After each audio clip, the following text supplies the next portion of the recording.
Two shootings happened in Quincy last night, including one that sent a man to the hospital. According to a release from QPD at around 6:40 this morning, officers responded to Blessing Hospital after a man was admitted with a gunshot wound. The man claimed two men had approached him demanding his property. He said a struggle ensued and he was shot in the leg.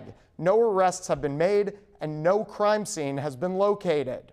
And before that shooting, just after midnight, another shots fired incident happened in the city.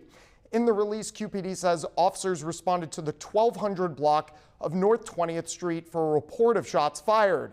After arriving, the officers found one live round and obtained surveillance footage and a photograph of a person of interest. QPD says the investigation is ongoing and they believe the incidents were unrelated.